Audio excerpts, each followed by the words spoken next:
right, good morning, good evening, good afternoon, everyone. Welcome to our Week 12 recap of FLoSH, the week right after Thanksgiving. Arguably one of the biggest weeks in fantasy football, just in total. You're seeing people move all over the place in the standings. But did want to quickly hit on that Von Miller domestic abuse thing. One, I don't know what the fuck you're thinking, Von Miller. You have a nice bag. All you got to do is just not hit your wife. Like, it's really as simple as that. Just don't hit her, bro. Like, just don't break the fucking law. And he went ahead and did that. Only positive I could see coming out of this is maybe his contract's voided and we don't have to pay him out the rest of the way as, like, a legal clause. That's my snippet on the thing. He's recorded one hit all season, and unfortunately it's been on his wife, which is just terrible. I don't condone domestic violence at all, but this guy's been brutal on the fucking football field. I just don't know. I feel like he's just been a burden on the Bills this year. But anyways, this is a issue for the past. Don't hit your fucking wives, people. Simple as that.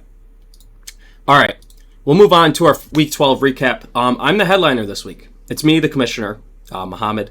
I'm headlining this week, as this week's all about me. It's about me stepping up as an owner and delivering arguably the biggest result of the season as I face Martin Peace for a playoff spot in Week 13. To cap off, there's me freshman year. Looking like a little baby. I still kind of have that little baby face going. But that's me freshman year. And then here I thought this was a perfect metaphor. Me going up for a ball in hypothetical, like in a metaphor situation, that's Martin too. We're both going up for the challenge, trying to win this ball, win the fucking ball game, and get a playoff spot. And then a nice quote from Kendrick Lamar to piece it all together. It was always me versus the world until I found out it was me versus me. Really good quote here. You can't blame what's going on in the world. I can't blame Justin Jefferson for being injured. I can't blame David Montgomery, Kyron Williams, Justin Fields. The list fucking goes on. I can't blame that. It's up to me as a manager to overcome that and improving to 7-5 with nearly half of my team, half of a solid starting lineup gone. I should be proud of that, but the job is not done. I have another week to go. And Martin, I'm coming. Martin. And then just found this little snippet too. I did some investigating myself, like to see where I am in the social media world and like where my name pops up. Found a nice article that Fisher posts. Somehow Brian Rollins is headlining it. Don't ask me. I don't know. He's all over the fucking place. But they did a nice piece on the P2 students. You got me, Martin, and Strumpfler mentioned in here. So shout out to our group of FLoSH people. Just good guys all around. You can't really expect, we're a good group of dudes. Don't let anyone tell you otherwise. And we'll move right on to our recap. Massive matchup here. Christian Ward, after losing last week, takes on Young Ho Davis Lee. We got 2-6-6 records here. Christian wins by about 13 points or so. Dak Prescott with an awesome game. ETN kind of showing signs of life again. Austin Eckler still not delivering at that, the first round pick level that everyone wants him to. Tank Dell continuing a good run. DJ Moore really kind of shining this year. I know he's had some off games, but he's really producing some good numbers as of recent. Jalen Waddle coming back to life a little bit, and the 49ers defense carrying the low with 15 points. And Pat Freiermuth on the bench for 21. Not bad. Davis, what happened here? Josh Jacobs delivering a good fantasy game. Pacheco still continuing this really good fantasy run. Nico Collins, these Texans are just doing their thing, man. CJ Stroud is good. Puka Nacua coming back down to earth. Travis Kelce delivering another 15-point game. And the Giants defense putting up 13 in an ugly one. Marquise Brown on the bench. Nothing too remarkable there. Davis Lee, good game. Christian, great game. Hell of it. This is a must-win for Christian. Congratulations. Move on to Baldwin versus Brian Verbickus. Getting the win on this one, a massive win for Baldwin here. CJ Stroud producing at a fantasy level. Derrick Henry with a good game, 20 points. Stephon Diggs coming back. Michael Pittman delivering. Sam Laporta delivering. Your flex delivering. Everything just went right for you this week, Baldwin. And Brian Verbickus down to a 94 or 95 if you round up. Brock Purdy kind of not doing well. Breece Hall not doing well. DeAndre Swift not doing well. Cooper Kupp, I don't know, man. You won a few without him doing well, but it might be time to look for benching him at this point. This is terrible. He hasn't broken 10 since he's been back. Amon-Ra St. Brown just he's disgusting this year, and Ramondre Stevenson putting up a good game. Bench, Rashee Rice, 24 points. Something to look forward to. Maybe he steps up there. And yeah, that's just a good game. Zach Baldwin, I know that was a must-win for you. Brian Verbickus. A lot of people at 7-5 right now. It's terrifying to be there. Team Skiz taking on Team Gazzoni, coming up with a huge win. Nothing too remarkable. The blockbuster trade, the Gus Edwards for Njoku. You got your 4 points. I don't know. The Gus bus is still there. It's still at the station. It hasn't fully left yet. Like, it's kind of in drive, veering forward, but it's still there. A.J. Brown with 14, Debo with 22, and the Dolphins defense putting up a big fucking number. Oh, Calvin Ridley. Keep him on his bench. He'll pop off. Don't you dare start him because he'll put up 3 points. Team Gazzoni. These 4 not doing too bad. Lamar Jackson kind of had an off game. Garrett Wilson, Mr. Garbage Time. 17 points. I think he got all of them in garbage time. Jordan Addison, mid-game. Cole Kmet with an okay game. And still riding that Bucs defense till the wheels fall off. Good game, you two. Skiz, congratulations on a win. And Dirty Mike, we'll look at the playoff standings at the end here. What do we got here? Oh, a massive bout between Mike Strumpfler and Martin Pease. Mike Strumpfler comes out on top, knocking Martin down, giving him another loss, putting him at 7-5, which is a scary spot to be in right now. Everyone's 7-5, I feel like. Sam Howell riding that train still. Rashad White still delivering consistent numbers. Jonathan Taylor with a massive game, but he does have an injury. You're not going to have him for 2 weeks. This is a tough time to not have Jonathan Taylor right now, coming down to the wire. CeeDee Lamb with another pop-off game. I mean, this guy's a stud this year.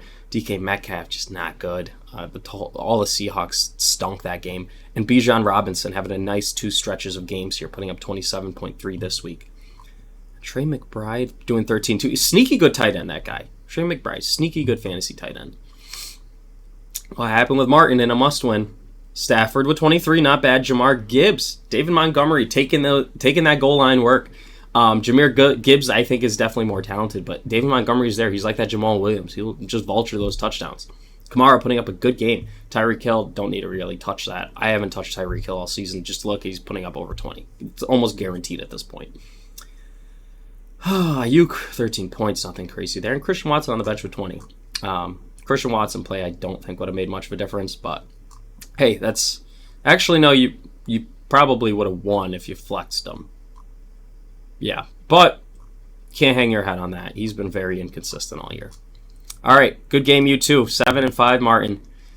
Hey, we're coming. And then we've got, no surprise, Tom Hagen, our first place team, takes down no name Simone Lebecki. Tom Hagen, it's just the Allen McCaffrey show. It's the Josh McCaffrey show. Almost 70 fucking points between the two. Come on. Give us a fucking chance. All right, Tom, give us a chance. Devonta Smith putting up 23, Mike Evans, TJ Hawkinson. This is just an unreal team. This is a very scary team. This is a terrifying team. 163 points, and your flex didn't do anything. Your RB2 didn't do anything. This is nerve-wracking. Christian McCaffrey, he's a fucking RB and a half. He's arguably 2 running backs. It's a scary team.